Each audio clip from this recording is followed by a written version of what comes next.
다시 한번 도피성에 대해서 말씀을 드리겠습니다. 여러분, 유대인들의 그 전설, 유대인들의 숨은 이야기들, 그걸 적은 책을 미드라시라고 말합니다. 가끔 제가 그 미드라시의 내용들을 소개합니다만은, 이스라엘이 성읍을 나눠줄 때 레위 지파는 특별히 분깃이 없었습니다. 그것은 하나님께 특별히 제사를 드리는 제사장 백성으로서 제물을 가지고, 백성들이 바치는 제물을 가지고 먹고 사는, 11조와 제물을 가지고 먹고 사는 그런 삶을 살게 했고, 근데 그들이 거할 곳을 이스라엘의 많은 성 중에서 48개를 성을 뽑아서, 작은 성이겠죠, 뽑아서 거기에 레위인들이 거합니다. 그리고 거기에 도피성을 두게 됩니다. 이 도피성을 오늘 보니까 6군데 되었다고 되어 있어요. 동쪽 요단강을 중심으로 해서 동쪽 3곳, 또 서쪽 3곳에서 6곳을 두는데, 자, 이게 참 재밌어요.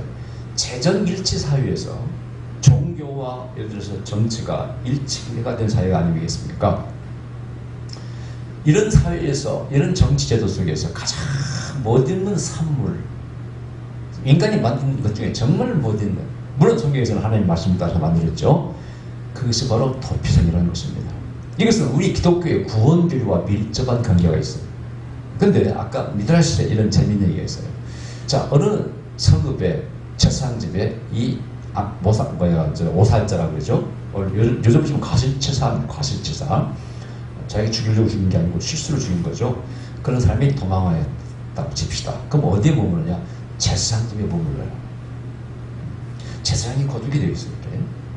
자, 그런데 재밌는 일은요, 그 제사장의 가족들이, 특히 어머니가 그 오살자를, 피해서 온 사람을 극진히 보살펴줍니다. 먹을 것도 주고 옷도 주고, 많이 먹어 그러면서 항상 잘해줘. 왜 그럴까요? 물론 과실치사, 즉 오살자지만은 사람을 죽인 자는 살인자 아닙니까? 과실은 가르치면 죄가 없는 건 아니에요, 그죠? 실수라도 죽였으니까 그런 자를 극진히 보살펴요. 왜 그럴까요? 전에 말씀드렸는데, 이 오살자가, 이 도피성 피한 자가 이제 풀려나는 때가 있죠. 언제 풀려나요? 제사장이 죽으면 대제사장입니다. 죽으면 풀려납니다. 그러니까 이 오살자는 늘 마음속으로 무슨 기도를 하겠어? 기도는 안 하겠지만은 까딱 대제사장 가족이 잘못 보이면 무슨 생각을 하게 돼요? 하나님, 이 대제사장 빨리 거두어주시옵소서. 불러가시옵소서. 이 사람이 죽어야 내가 풀려납니다. 기도를 안 하겠지만 그런 생각이 들지 않겠어요? 매일 볼 때마다 아이고 저 영감탱이 빨리 안 죽나. 말 젊으면 대제사장이 좀 젊은 척이 들어가면은 정말 곤란한 얘기죠. 그래서 저주하지 않도록 그 대제사장의 어머니는 매일 맛있는 음식도 좋은 옷을 주고 따뜻거리면서 그 오살자의 마음속에 자기 아들을 저주하지 않도록 그렇게 보살폈다는 거예요. 그게 미드라시에 나오는 얘기예요. 얼마나 재밌습니까? 자, 그런데 참 재밌는 것은 이 제도가 너무너무 신기한 제도예요. 이게 지금 몇천 년 전의 얘기입니다. 그죠? 이게 몇천 년 전에, 이게 출애굽 시대니까 기원전 한 1400년 전 얘기예요. 지금으로부터 3400년 전에 이런 제도를 만들어서 시행했다는 것은 놀라운, 불교에도 없습니다. 유교에도 없습니다. 제가 이 말씀을 묵상하면서 다시 한번 묵상한 거예요. 종교는 무엇인가? 종교의 목적은 무엇인가? 나는 항상 결론에 도달합니다. 샬롬입니다. 평강이요, 평화입니다. 여러분, 물론 정치 제도도 대통령도 왕도 과거에 우리 특히 조선시대도 보면은요, 왕이 백성을 섬기게 되어 있어요. 그들도 그런 이론을 가지고 있었어요. 모든 것의 나라의 근본은 백성이라고 그들도 가르쳤습니다. 그래서 왕도 다 섬겨낸다고 생각해요. 그러나 실제는 그렇지 않다는 얘기죠. 그런데 어쨌든 간에 이 성경에서는요, 첫째도 둘째도 하나님 나라의 주제는 뭐라고 했어요? 통치가 아니라 샬롬이라. 제가 깨달은 진중예가 하나가 바로 샬롬이에요. 모든 종교는 목표가 어디에? 샬롬이 있어야 돼. 근데 샬롬이 어떻게 오느냐? 평화가 어떻게 오느냐? 그 샬롬을 문자를 이렇게 해석하면요, 사단을 없애버리는 거거든요. 그 사단이 뭘 가져와요? 우리에게 고통을 가져오는 거예요. 자, 구체적으로 말씀드리면 배고픔을 가져옵니다. 뭐 예를 들어서 가뭄 든다든가 전쟁이 일어나 배고픔이 와. 그럼 평화가 깨지는 거예요. 훔쳐야 됩니다. 도둑질해야 됩니다. 어떻게 평화가 오겠냐고. 가난한 자가 어떻게 평화가 있습니까? 배고픈 자가 어떻게 평화가 있습니까? 성경은 하나님의 명령으로 부재하라 명령합니다. 이삭도 줍지마 가난한 자를 위해서. 포도 무화과나무 열매 남은 것 절대 따지 마. 가난한 자가 따먹게. 11절 바쳐 고아와 과부와 나그네를 먹여. 이렇게 가르치는 종교가 어디 있답니까? 들어본 적이 있습니까? 왜? 그래야 샬롬이 없다. 하나님의 존재는 인간을 사랑하고 인간을 평화롭고 행복하게 하는 목적, 사명이 신의 사명이에요. 존재 이유라는 뜻이에요. 여러분 오해하지 마세요. 신은 영광받게 된다는 게 아니고 원래 영광스러운 분입니다. 그분은 우리 피조물을 사랑함으로써 행복을 느끼는 분이에요. 여러분 마찬가지 여러분 행복이 언제 옵니까? 사랑할 때 다 행복이 오죠. 돈만 많다고 행복이 오는 게 아니에요. 그걸 가지고 써가지고 돈을 써서 맛있는 음식도 사주고 옷도 사주고 자신이 그걸 맛있게 입고 이쁘게 옷 입고 아빠 앞에 짝짝꿍 들어볼 때 끝 행복한 것이지 돈만 쌓아놨다고 행복이 옵니까 여러분? 명심할 얘기입니다. 하나님 존재의 목적은 뭐라고요? 사랑하기 위해 존재한다고 했잖아요. 섬기기 위해 존재한다고. 그래서 가난한 자는 먹이야 샬롬이 오는 거예요. 그 다음 또 하나는 뭐가? 정의와 공의입니다. 그래야 샬롬이 오는 거예요. 정의로운 사람이, 공의로운 사람은 중심에 공평이 있어. 공평. 저울추가 나란히 일기세요. 기울으면 안 된다는 거예요. 그래서 가난한 자를 없어지지 말라는 거예요. 부자들을 들지 말라는 거예요. 또 하나 뭡니까? 억울한 자가 있게서는 안 된다는 거예요. 할렐루야. 이게 중요한 얘기. 억울한 자가 있어서 안 된다는 거예요. 근데 한 해에 오살자가 몇 명이나 생기겠어요? 한번 생각해보세요. 그 당시에 나무다 도끼가 날아간다든가 아니면 뭐 창든지 하는데 누가 갑자기 나타나서 맞아 죽을 수도 있겠죠. 담이 무릅니다든가 지나가다가 죽어요. 결선이 죽을 수 있습니다. 근데 그게 몇 명이나 생기겠냐고요. 극히 소수의 오살자들. 그러나 그들은 억울해. 내가 죽이고 싶어 죽는 게 아니잖아요. 그런 자의 억울함을 여기 풀어준다는 뜻이에요. 살길 열어준다는 뜻이에요. 이것은 다시 한번 살 수 있는 재기의 기회를 주는 거예요. 이것은 기독교 구원과 아주 중요한 관련이 있습니다. 그래서 이 도피성을 연구할수록 마음의 감동과 감탄이 막 솟구쳐 올려. 이야, 이런 제도를 그 3,500년째가 만들어서 시행했다. 이게 아마 좀 놀라운 얘기예요. 놀라운. 이건 기독교의 진정한 가르침, 사상과 철학이 없으면 도저히 나올 수가 없는 거예요. 그래서 억울함이 없게 하라는 거예요. 자, 이번에 여러분 놀라운 뉴스가 터졌어요. 정책이 죄송한데 정치도 우리 삶의 일부고 절대 피해갈 수 없는 거고 맞닥뜨려야 되고 정의로운 사람을 만들기 위해서는 이 얘기를 해야 됩니다. 이번에 누가 무죄 판결을 받았어요? 조국식 부인인가가 사모펀드 무죄 판결을 받았어요. 최종 판결입니다. 내가 이번에 그 사태에서 가장 문제를 뭐라고 저는 얘기해서 나는 그 투자가 문제다. 근데 절대 내 생각에는 그 사람이 무슨 뭐 사기치려고 투자 안 했을 거다. 나 그렇게 믿지 않는다. 그 사촌인가가 누군가 했다 그러잖아요. 다만 고위공직자가 그런 것을 투자함으로써 그게 잘못된 거라고 내가 100번 얘기했죠. 빌미를 줬잖아. 그럼 하면 안 되는데. 그럴 때는 무죄 받았다 그래서 뭐 잘했다고 칭찬하고 싶지도 않아요. 그러나 무죄 받았다는 것은 엄청난 여기 이제 문제가 따릅니다. 뭔가 공의가 깨진 거예요. 억울한 자가 나오는 거야. 조국 씨는 박살났죠, 한마디로. 부인은 물론 뭐 무슨 그 상장주를 감옥에 가 있지만 지켜볼 일이 제가 볼 때 이제 이렇게 되니까 지켜볼 일이야. 이쪽 나는 그래도 문재인 정부가 세운 검찰총장이 말을 믿었어요. 저 정도 조사했으면 좀 문제가 있겠지. 그러나 지금 무죄를 받아버렸어요. 또 하나 윤석열 총장 전 총장의 장모가 유죄 선고를 받아서 감옥에 갔습니다. 내가 먼저 하루 종일 그걸 다 조사를 했어요. 나 관심도 없었는데 적어도 지도자가 들으면요 정확한 얘기를 해야 됩니다. 항상 난 항상 정확히 다 조사해서 기도해보고 하는 얘기를 했지. 그러니까 거의 틀림없었죠. 근데 유죄 선고를 받았어요. 근데 내가 조사해보고 그러니까 깜짝 놀랄만한 사건이 지금 이건 빙산의 일각격부가요. 얼마나 사기를 쳤는지 장문한 사람이 아주 사기꾼 가족이야.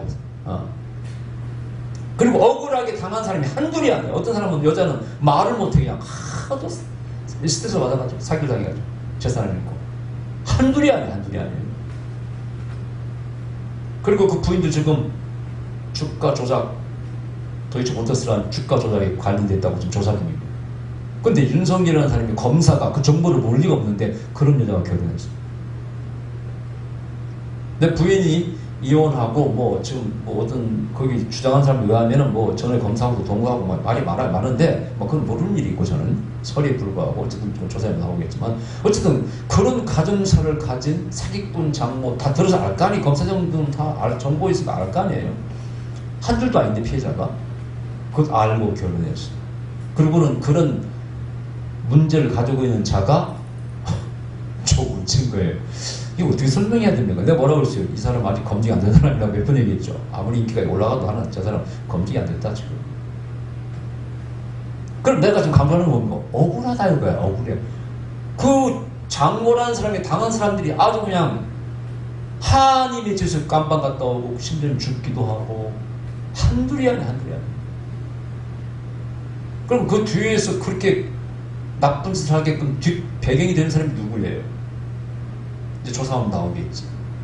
거기에 윤청정 책임 없다고 말할 수 없어요, 여러분. 뒤에 일어난 일들은. 그런 사람이 대통령이 된다고 나섰는데, 난 어제부터 결정했습니다. 이 사람 대통령 되면 큰일 사람이다. 근데 저녁부터 얘기했죠. 내로남불 형이 강하다고 자기 도와주는 자꾸 챙기고, 감싸주고, 그런 놈이 자꾸 보인다고 했죠. 난 그래도 그렇다고 또 문재인 조국 지지하고 싶은 사람도 없어요. 왜냐? 그런 사람을 왜 총장시켰다는 거야? 우리는 국민들은 모르니까 발표하면은 저 정도 발표했으면 이 정도를 잡을 수 있겠구나 50%는 믿는 그런 게 있잖아요. 그런데 적절한 정보를 가지고 있는 뭐 민정수석 대통령이 그런 사람 왜 검찰총장을 안 찾냐 이거예요. 책임져야 됩니다, 여러분요. 정부가. 조국 무죄 받고 여기 유죄 받았다고 해서 웃을 일이 아니에요. 정부가 했는데 그런 사람 왜 안 쳤냐니까 여러분. 조사해보고 다 안 치면 안 되지. 가정 하나 제대로 꾸리지 못해가지고 사기꾼 가정에 장가간 사람이 누구를 조사해서 죄를 지고 합니까? 이게 말이 되는 소리. 이렇게 억울한 세상을 만들어서 그 당한 사람들 말 듣고 막 열이 끌어올라가지고 어제 다 들었어. 일부러 정확히 하려고. 한둘이 아니야. 한둘이 아니야. 당한 사람이 아주 사기로 전부 다 점철되어 있어. 억울하게 만들고. 그런 일을 지금 정부 아래서 생긴 거예요. 누가 책임져야 돼요? 그전 전에 정부도 있었겠지만. 나는 그래서 문재인 대통령 조국 씨도 좋게 한 겁니다. 그런 사람을 왜 안 쳐오게? 당신도 책임이야, 결론적으로.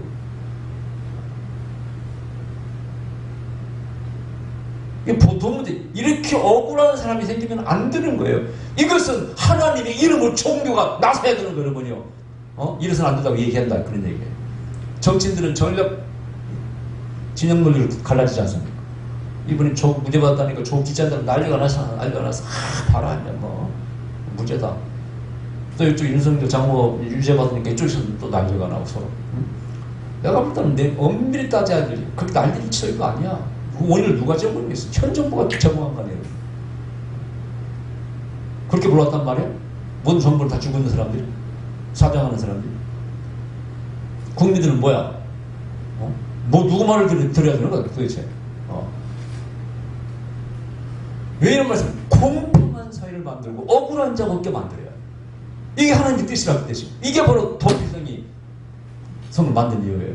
극히 소수의 오살자들도 억울하게 실수로 사람을 죽였는데 그것 때문에 피해 보복을 받고 죽어서는 안 된다는 거예요. 그래서 이 도피성을 만들 때 절대 하루길을 넘어가면 안 돼.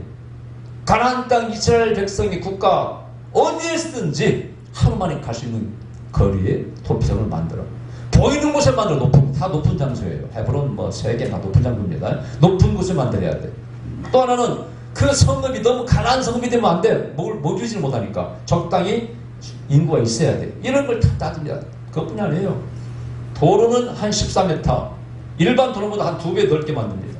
빨리 도망가게, 길 잘 보이게 하기 위해서. 도로는 매년 공사해서 평평하게 깎습니다. 넘어지지 않도록. 도망가다 넘어지면 잡히니까. 이야, 이런 제도를 3,500년 전에 만들었단 말이에요. 이 몇 사람 극소수의 오살자를 살리려고 놀랄 일입니다. 이게 하나님의 뜻이에요. 여기에 진정한 샬롬이 있는 거예요. 할렐루야. 그러니까 오늘 정치하는 사람들, 경제하는 사람들, 삼성도 뭐 우리 국민을 먹여 살리니까 물론 이재용이 다 풀어주자고 국민이 그러더라고. 삼성에게 당한 사람도 많습니다. 삼성 명심해야 그런 자가 없게 만들어야 돼. 날 삼성전자에서 뭐 100개편 챙기고 할 때 그거 보상 안 해주고 챙기만 주려고 별짓을 다 나중에서 이제 할 수 없이 인정해야지. 그래서는 안 되는 거예요, 여러분이요. 우리 종교는 하나님 여러분 그런 것을 얘기해야 돼, 목사들이. 적어도 약자를 편에서 가지고 항상 목사는 목청을 높이고 얘기를 해야지. 권력자 편에 들어가지고 지금도 보면은 껐다가면 대통령 편을 껐다가면 윤석열 편을 들고 그때만 다 하고 있어요. 목사가 뭐가 아쉬워서 그 짓 하고 있습니까? 근데 항상 우리는 항상 약자 편에 서야 된다. 정의의 편에 서야 되고 약자 편에 서야 된다. 그게 뭐냐 목사의 도리라고. 하나님의 대언자들 아닙니까? 이 하나님 말씀 공의와 정의를 실천하는데 우리는 감시자가 되어야 돼. 우리가 정치 기세에 나갈 수는 없는 거 아니에요. 나는 나가서는 순간 또 좀 다 뒤집었습니다. 절대 나서는 안 되는 거예요.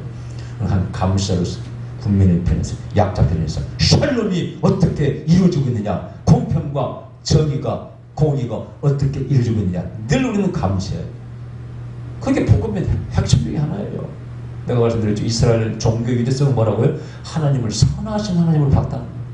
정의 하나님을 봤다는 거야. 성경에서 얼마나 선하심을 강조하고 정의와 공의를 강조합니까?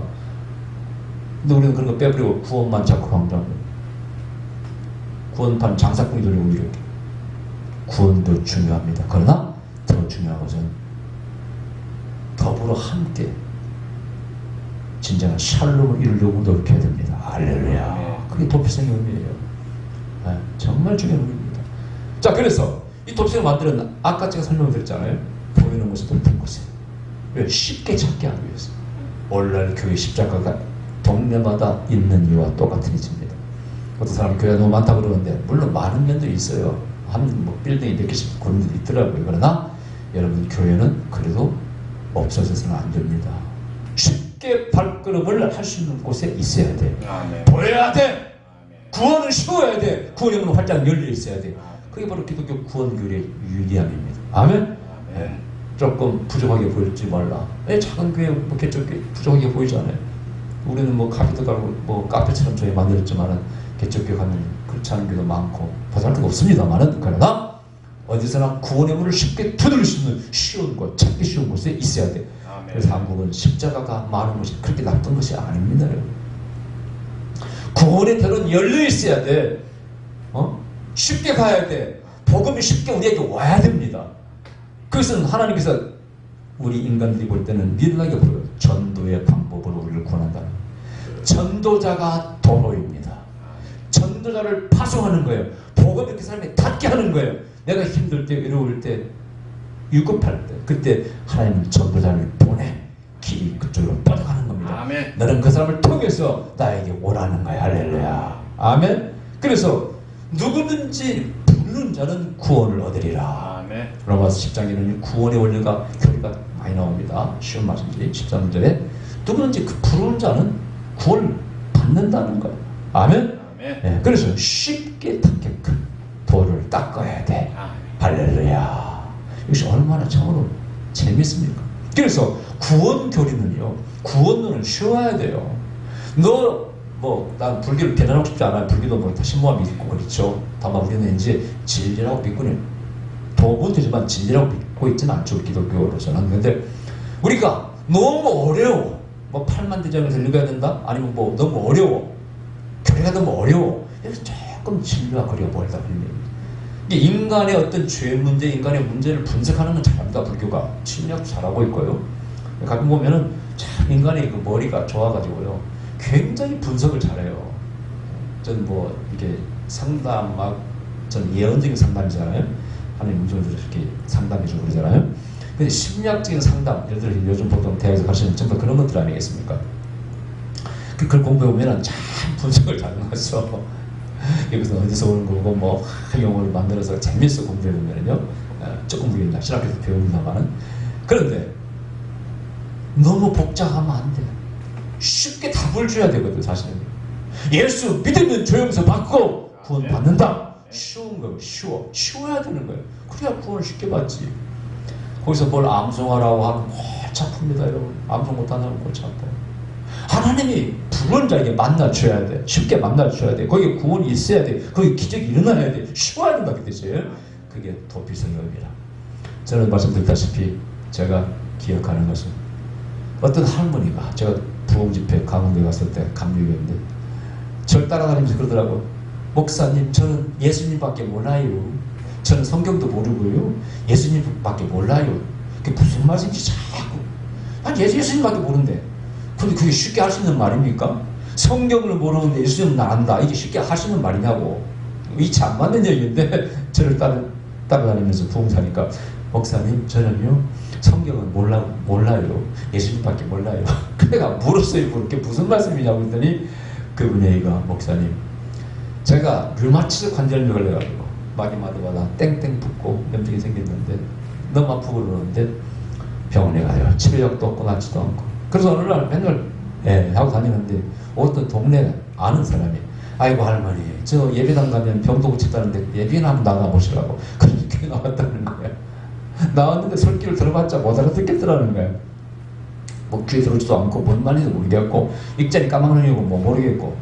그래서 병고치료 시험을 봐가지고 매일 할 일 없으니까 교회 가서 그 기도실 있잖아요. 앞에 앉아가지고 예수님 저하시오, 제발 병 좀 고쳐주세요 하고 그 얘기만 했대. 예수님 저하시오 하고. 한 6개월 지났답니다. 어느 날 그 할머니 앞에 기도하시고 목사님, 담임 목사님 뒤에 이제 기도하고 계시는데 갑자기 예수님 나타나신 거예요. 결혼 오셔가지고 자기 한테 기도하는데 자기를 만져주시면서 따라하고 이렇게 만져주시더래요. 그럼 가셨대. 근데 그 소문이 나와버린 거야, 이게. 그러니까 양반이 놀라가지고 할머니가 그 뒤에 목사님한테 목사님 보셨시오? 그러니까 뭘로 그러더래요. 아니, 못 보셨시오? 못 봤다고. 뭘 못 봤냐고. 예수님 아까 왔다 가셨는데 못 봤냐고. 무슨 말씀 하시냐고. 그분 눈에는 예수님 보였고 목사님 눈에는 안 보였던 거예요. 아니, 예수님 왔다 가셨다니까요. 무슨 말씀이시냐 확 보셨다고 그러니까, 아니 보세요, 제 손 지금 다 나았다니까. 진짜 보니까 손에 이렇게 나와버린 거야. 나는 그 감정을 잊을 수가 없어.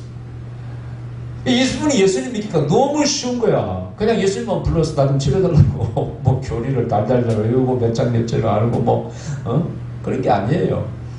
예수님 만나주신 거예요. 만나주신 거야.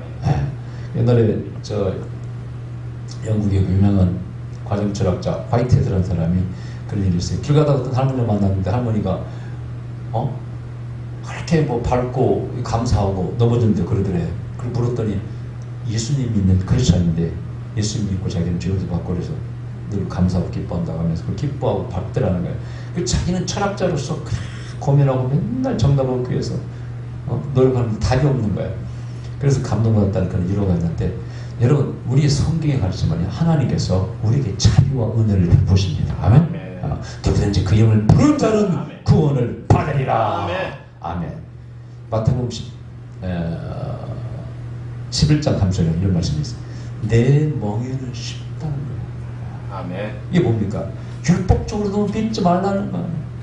종교가 너무 율법하면 안 된다는 거예요. 그래서 어떻게 사람들을 구원하겠느냐? 의미가 없다는 거예요, 여러분요. 내 멍에는 쉽고 가볍다는 거예요. 나에게 와서 배우라는 거예요. 할렐루야. 아멘. 아멘. 그래서 예수 안에 생명이 있다. 예수 안에 자유가 있고, 예수 안에 평화가 있고, 예수 안에 구원이 있다. 성경 강조하고 강조하는데 사람들 그걸 몰라봅니다. 무엇이 그렇게 쉬워? 뭐가 그렇게 쉬워? 그래가지고 종교가 좀 어렵게 만들어야지. 그래서 간혹 종교가요, 어렵게 만들려고 뭘 전체로 꾸밉니다. 여기 다 막 꾸며요. 왜냐면 캐톨릭과 불교가 제가 좀 아쉬운 게 그런 거예요.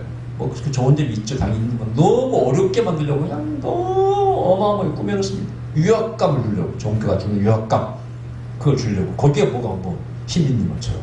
그래서는 안 된다는 거예요. 하나님 뭐라고 그랬어요? 내 형상도 만들지 마! 아멘!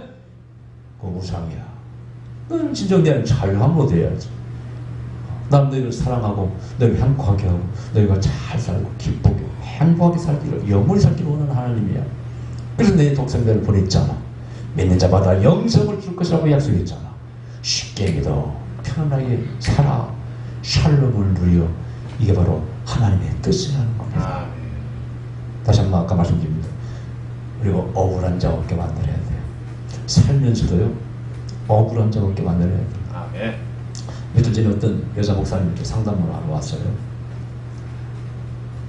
와가지고 이제 얘기하시는데 뭐 갸륵하죠. 뭐 70가 되신 분이 어떻게 남은 삶을 하나님께 쓰임 받을 수 있겠습니까? 상담하시고. 그래서 그랬어요. 목사님 이제 크게 쓰임 받으려고 하지 마세요. 하나님 안 쓰십니다. 그래서 아예 안 쓰는 게 아니고 이제 어디 작은 교회 협력하시고 협동목회 하시고 도와주고 하세요. 네. 또 자녀와의 뭐 갈등이 있어서 뭐 얘기해요. 자녀 참견하지 마세요. 뭐락하지 마세요. 격려 말해주세요. 그러면서 제가 저는 많은 사람이 저한테 그래요. 제가 그런 얘기하면 아 목사 앞으로 쓰임 받으셔야지 이제 막 목사님 시대 열린다 그런 말 하는데 나는 내 개인적으로 그렇게 생각 안 해요. 해는 저물고 있고요. 남아있는 거 관리 잘해서 유지하고 그걸로 쓰임받기를 바라야지. 더 크게 쓰임받는다고 되는 게 아니고 뭐 마음과 생각이 품을 수 있죠. 나는 요즘 생각이 그렇습니다. 목사님 복음을 전하는 건 당연히 해야 되겠죠. 그러나 내 목표는 나 때문에 모든 사람이 행복해지기를. 이게 요즘 제 모토입니다. 많은 복음을 전하고 목회를 크게 한다고 하면서 억울함을 주고 상처를 주고 고통을 주는 사람이 많이 있더라고요. 큰 교회는 개척교회를 고통스럽게 합니다. 교회 다 빼가고 자기 교회만 좋다고 자랑하고 시설 좋고 자랑하고 우리 교회 와보라고 해서 이런 것은 무슨 의미가 있겠냐 그런 얘기예요. 나는 서울에 있는 큰 교회가 교회를 몇천 명을 줄이고 부목사들을 개척해서 교회를 나눠줬다고 그래. 교회를 무슨 일 있잖아요. 무슨 일. 깜짝 놀라서 참 훌륭한 분이다. 목사님 얘기하면서 어떤 분 끌어와가지고 우리 교회 몇 명, 10만 명 자랑하려고 하는데 큰 교회가 나눠주려고 하는데 얼마나 아름답습니까? 얼마나 샬롬을 노력하고 있습니까? 그렇다고 교회, 하나님 나라의 교회가 줄어드는 건 아니잖아요. 아름다운 일이에요 진짜. 그래서 오늘 도피성에 오면은 그 샬롬의 초점이 맞췄다는 명심하십니다. 그러니 억울한 자가 없게 해야 된다. 뭔가를 노력해야 돼. 뭔가를 노력해야 돼. 제가 저희 집안 자랑 다시 한번 하기 전에 이런 얘기했지만 우리 아버지는 뭐 초등학교밖에 안 나오셨고 물론 하나만 하셨지만 옛날에 자랑할 게 그렇게 많은 분 아니에요. 뭐 옛날 인공대 뭐 이장도 하시고 이제 때부터 인공대지. 그래서 이제 좀 약한 사람을 도와주고 그런 건 있다 보니 그 중에 하나가 억울한 동네 후배를 목숨을 살려준 얘기있죠. 그건 우리 가문의 어떤 비밀이고 자랑하고 싶어서 이 공평함 또 억울함 없애는 것에 대해서 좀 다시 소개합니다. 이웃동네 철없는 후배가 빨치산이 됐습니다. 이 빨치산이 되니까 오늘 말이 바뀌더래요. 말투가 우리 장인아버지한테 와가지고 후배가 말이야 마을 갔다가 막 함부로 하더래. 그러니까 자네 말투가 바뀌었다고 그랬대. 제가 이제 그 당시에는 빨치산 힘 있을 때니까.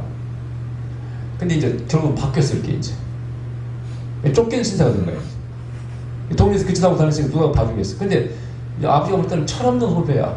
뭘 모르고 가입한 거야. 아버지는 이장하셨지. 세상에 그래가지고 우리 집에 벽장에다가 1년을 숨겨줬습니다. 우리 어머니가 밥을 해서 먹이면서. 우리 아버지 비석이 다 새겨놨고요. 그 얘기를. 1년이 됐는데 드디어 나갔습니다. 이제 가겠다고 피하러 간 거야. 나갔는데 참 감사한 것은 그 다음날 경찰이 뒤지러 왔다면 어떻게 알고 정보를 듣고 다행히 그 다음날 다행히 이분이 도망가서 살아남았어요. 괸돌 양반이라고. 우리하고 친척도 아니에요. 윗동네 사람이에요. 참 나는 지금도 기억합니다. 매년 설과 추석 때마다 꼭 소주 대병을 우리 아버지 술 좋아하시니까 꼭 술을 사왔어요. 그리고 그분이 돌아가실 때 이유를 남겼어요. 그 아들이 황새인데 아들아 내 대신 네가 꼭 세태원경 양반에게 명절 때는 내 대신 네가 꼭 술을 사드리라. 내 목숨을 구하신 겁니다. 누가 1년을 벽장 속에 숨겨놔서 그 인공때 일제 때 별 봉출 막 뺏어가서 앉아요. 그걸 막으려고 만들어 놓은 비밀 벽이에요. 그 안에다 이렇게 그게 나중에 없어졌더라고. 너무 여기 있었다고 이렇게 말씀하시더라고요. 저는 그 얘기를 듣고요. 지금도 이 억울한 자에 대한, 억울한 거, 여러분 그 당시 지금도요. 우리가 좌와 우익 때는 지금도 그 안 좋은 유산 속에 다투고 있잖아요. 근데 옛날에요. 처음에 마르크스라고 공산주의 들을 때는요. 처음에는 아름답게 포장했어요. 공평한 사회를 만들겠다는 거 아니야. 그죠? 너나 나나 잘 먹고 편하게 공평하게 사는 사회를 만들겠다니까 몸으로 빠진 사람이 많아. 그게 이제 감정적으로 악화되고 서로 죽이고 살려고 하니까 야 빨갱이 하면 다 죽이고 그랬지. 처음에 누가 그렇게 악한 줄 알았겠습니까? 여러분 생각해보세요. 근데 아버지는 어떻게 그런 사람을 그래도 철없는 사람을 그렇게 목숨을 걸고 하는 거 아닙니까? 살려줬을까? 참 제가 생각해도 존경스러워요. 근데 제가 얘기합니다. 종교인들은요 항상 억울한 자를 보살펴야 됩니다. 우리 한국 기독교 역사, 뭐 천주교도 마찬가지로 그런 역사를 불교도 마찬가지로 가지고 있어요. 아름다운 그런 유산들입니다. 종교는 항상 하나님 편에서 억울한 자를 보살피고 그런 사람이 없도록 하는 일을 해야 돼요. 아멘? 그게 도피생님. 이게 바로 기독교의 구원과 연결되어 있습니다. 할렐루야. 기도합시다. 그러신 우리 아버지 감사드립니다. 오늘도 살아계신 우리 아버지요. 우리가 진정으로 하나님